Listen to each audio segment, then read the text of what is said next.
It's time for Transport Line, the program that showcases the contributions of all modes of transportation to the socio-economic growth and development of our country, Africa, and the rest of the world. Transport Line is being beamed to you from the Center of Excellence, the state of aquatic splendor, and Africa's second largest economy, Lagos. I am Shina Elegbede. Glad to know that you are keeping us company. The rainy season is here.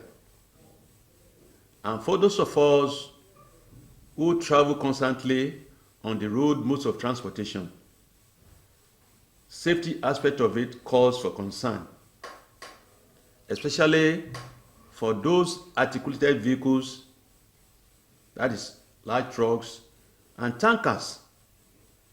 That is light trucks and tankers that carry wet products. Wet products in terms of PMS and gasoline.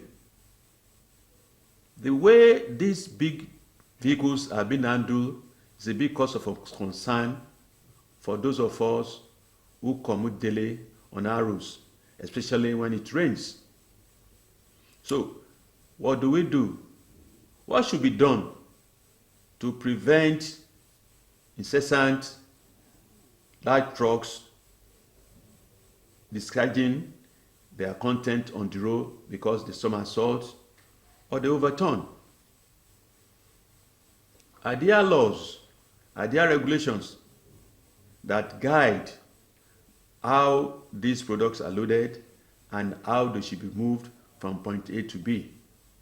I have with me in the studio a public affairs analyst who will discuss with me on these issues of how those in authority should make sure that the laws guiding the movement of inflammable products are really strictly adhered to and implemented. Adeyinka Aderibigbe is my guest. He's a public affairs analyst and a prominent newspaper editor. Adeyinka, welcome to the program. Thank you very much. It's nice being here with you. Adeyinka, I've said it. The way we hear today, you will hear a tanker fully loaded with PMS or disolent overturned, spill its products on the road, and before you know it, people surround it as scooping fuel or disolane. And in most cases, calamity will strike because fire will engulf people and we have disaster. What should be done? Or are we really operating without a law that guides the movement of inflammable products on our road?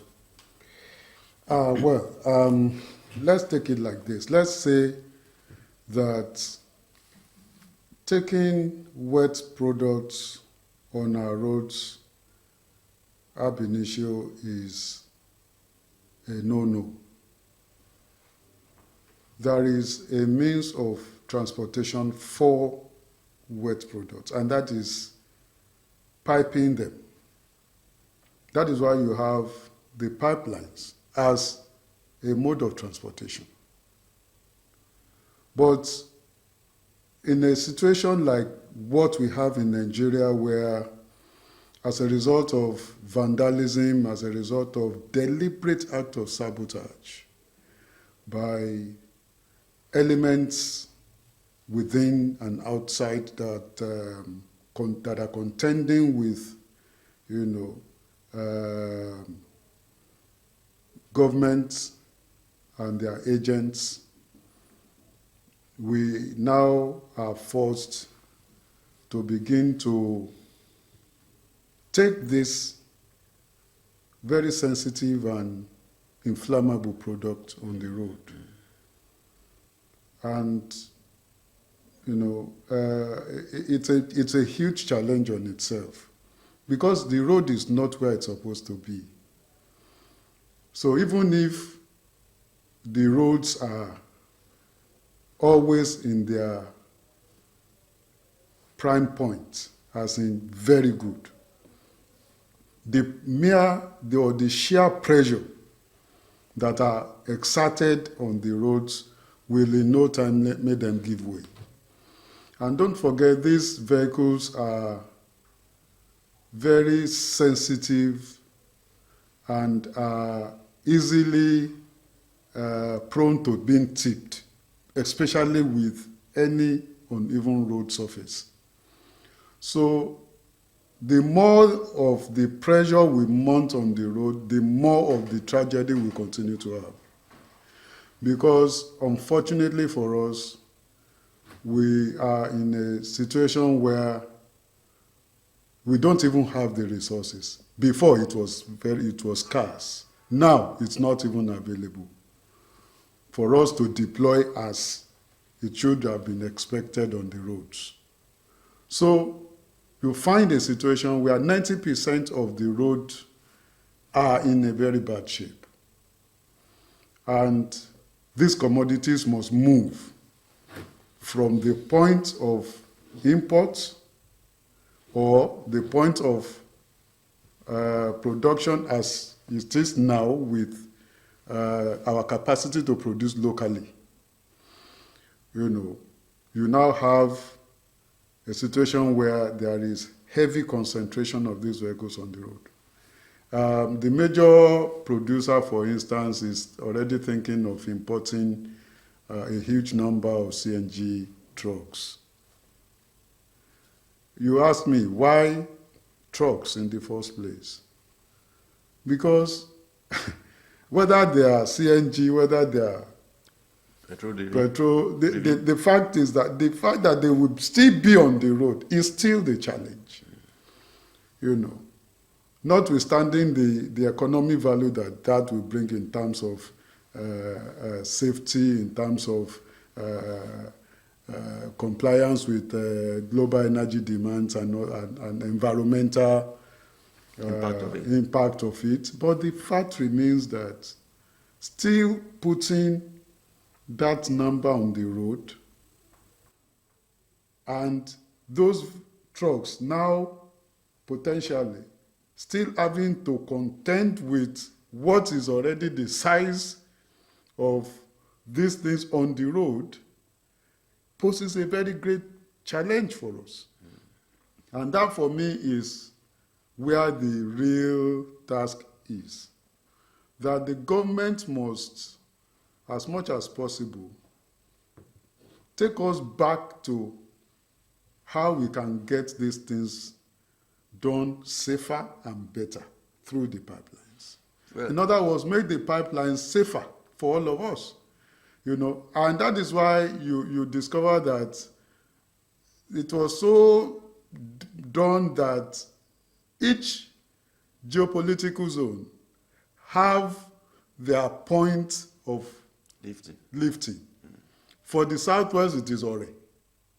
And so from Lagos here, the Escravos, then you have the Ore there, and then the East, the North have theirs. So if we do that, we take the trucks to almost the last mile, and then there's so much relief on the major arteries of the nation. Until we do that, we will continue to have these challenges. And unfortunately, we are now in a situation where the parts of these trucks are rockets. They are just high up there. Ordinary tire.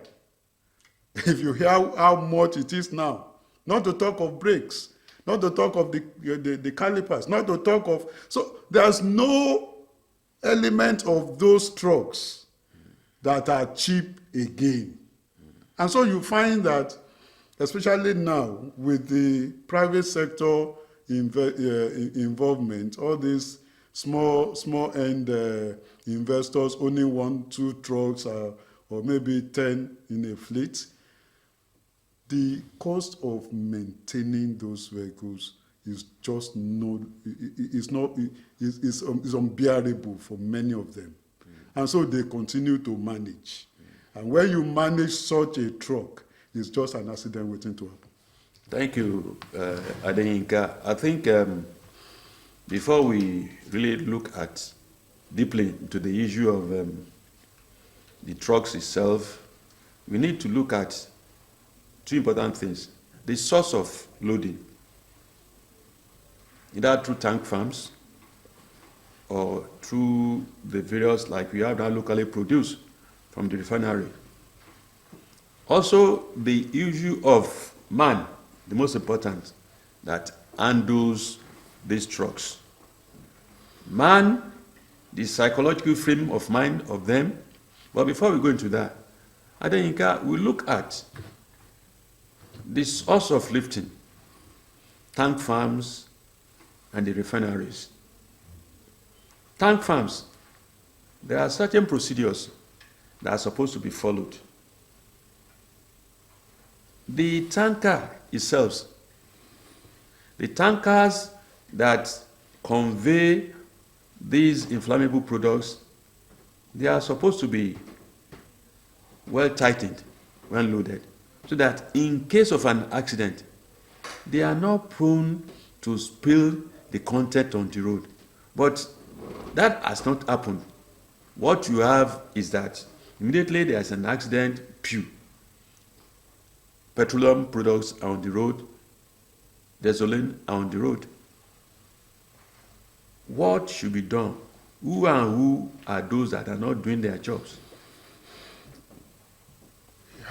Well, I think appropriate government agencies are trying within the limits of bearable limits to ensure that Nigerian economy itself is not asphyxiated.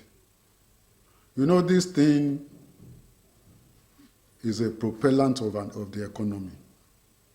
So you can't ordinarily say you will, or so I assume, say you will enforce the laws in totality. So you find that FRSC, for instance, the Federal Road Safety Corps, is supposed to be in charge of, principally in charge of, the safety situations and concerns. LASTMA is supposed to be involved, even the VIS, to know the state of the vehicles and all of that. All of them are supposed to be involved even before they get to the loading point. Then the government must have a structure in place, an infrastructure base to capture them, to now release them to go and load. You have what we call the electronic call-up that government now wants to introduce on the Lekki-Epe corridor. I'm talking of Lagos State. And the federal government has introduced the Apapa corridor. All of these are to bring sanity into, streamlining how they enter to pick the products. But at the point of picking, even the customs, even the police, the FRSC, LASTMA, a whole lot of them ought to be, and they are always at the point of picking the products. But see, this thing is, the truck owners and drivers are just a point of the wheel of the economy. So we need to also understand that they are as effective as we want them to be. Now, if the government decides to shut down and close up all vehicles that are not totally compliant with its regulations, about 90% of those vehicles will be off the road. Then we'll be back to the pressure, because the pressure will come almost immediately, because we will not have the products. Those of us that are consuming the products will not have them at the point of sale. So that is why most of the time the rules are bent there are trucks you see that they only have one headlamp. There are those that you even will be seeing the engine, the propellers, and all of that. They are in terrible shapes. Many of them are almost getting to the end of life of the vehicle itself. So these are challenges that, and if you want to buy a new one now, we almost know it's close to about 150, 200 million. Who can pull that kind of money down now and get a fleet of it? So those are the challenges that we're having to cope with, and that we will cope with for some time in the future. Why do I say that? I say that because it's just almost, it's a guess thing that the economy is not going to come more friendly soon. So we're likely going to have to cope with what we're having. And for as long as we continue to cope with this, we continue to have the back end of it in terms of having to cope with, accidents and all of that. The vehicles they're having now, you're not supposed to even, once you load the content and you clamp it, it's supposed to have a pressure point that once it's locked, it locks the content in the containers, in the tanks, so it does not spill over. But because essentially what you have on the roads are even put together by roadside contractors. Many of them will just buy the head, take it to a contractor to help them fix the tanks. And so you don't really have experts handling the structure that you are using to take these things in the first place. So anytime it tips, of course the content follows suit. And again, there's a whole lot of issues in it. Even the insurance systems, are we really even sure now that those insurance companies are still willing to take on insurance on this kind of thing with the rate at which they tip and the cost crisis, the cost tragedy with the explosions and all of that. So there are so many legs to it. But essentially, like I said, because they are agents of the economy, they are propellers of the wheel of progress for the nation's economy.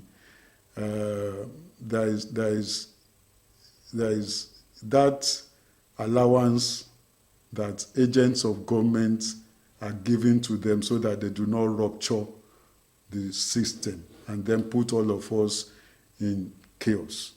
And I think that is what we are getting the ripples of. But maybe by the time the economy really peaks, and then, or maybe if the government can give some subventions, after all, they gave aviation some years ago, so operators in the aviation sector were given some lifeline. Maybe if operators in the maybe members of the unions operating, lifting the oil, maybe they could also enjoy something from the government so that they'll be able to refleet and phase out these end-of-life vehicles that are causing crisis here and there, so that we get back to having our lives back again. Yeah, thank you very much, Adeyinka. I think safety is one issue we should never compromise. And irrespective of what the state of the economy is, everything should be done to make sure that these products are transported in a safe and secure environment for the benefit of the society. But again, the major source of this problem is that at the loading point, a lot of issues are being compromised, and that should be nipped in the bud quickly, because there's an agency of NNPC that's supposed to be at that loading shed. Oh, yeah. Oh, yes. So if FRSC, Yeah. NNPC, and other agencies, if they do their job as is expected, we should have a reduction. Yes, the private sector man who is now into production of petroleum products in our country has decided to import CNG-driven trucks. Beautiful. And you see, his own trucks are standard. You need to invest money to make money. There is no way to just change the society when you're talking about safety. And this is what government should do. Well, this issue is an ongoing discussion because the way things are today, yes, government is coming, then again, there should be a clement environment for more private sector people to come into this. Exactly. So that we have people ready to import standard trucks. Then most importantly, government should play our own part by making sure that roads are motorable and roads are properly monitored. Controller of works should not sit in their air-conditioned offices. They should monitor all these roads. That this every trucks, either articulated coming from the ports, either those coming from the tank farms, either those coming from the private refineries, the roads that they ply, they should be constantly monitored to see the state of these roads. Yeah. So that before a small pothole becomes a gorge, it will have been refilled and repaired. And then these are the things government and government specifically and the public should alert them, so that before roads fall into a state of big disrepair, urgent steps will have been taken. Adeyinka Adegbugbe, again, I want to thank you for coming. Thank you very much. We appreciate you all the time on Transport Line.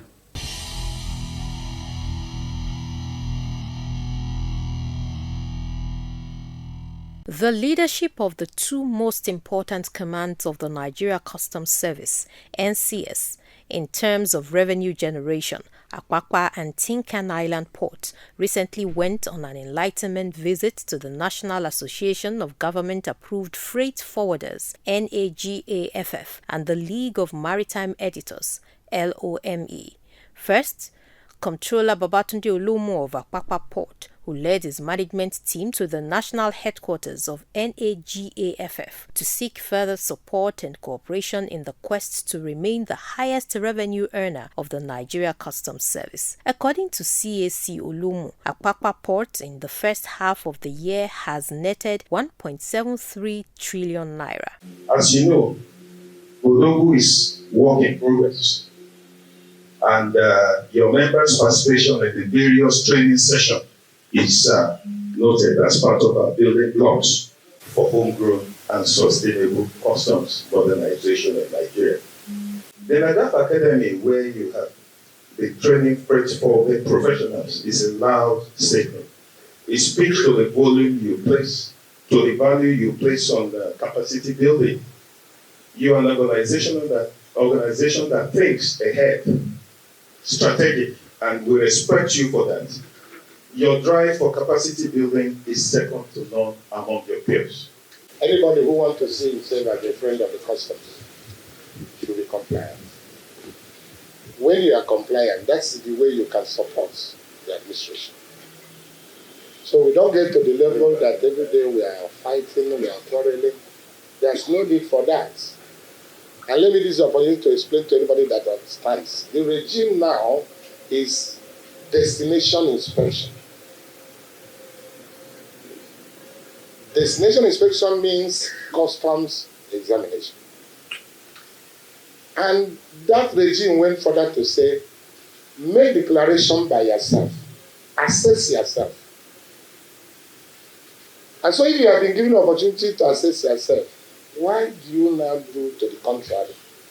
In a related development, Tin Can Island Ports Controller of Nigeria Customs Service, Frank Onyeka, was at the League of Maritime Editors for a roundtable parley. CAC Onyeka disclosed that Tin Can Island Ports in the first 6 months stated that the command believes in collectible revenue instead of maximum collectible. He noted that bonded terminals generally are revenue leakers.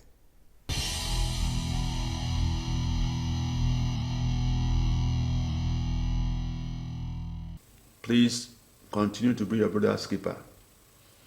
Empathize with your fellow human being. Extend your hands of fellowship. Your actions, your deeds, and your humanitarian gestures will do it. That way, everybody will be able to meet its needs. Please be compassionate. Compassion is the key word. Till next time, bye-bye for now.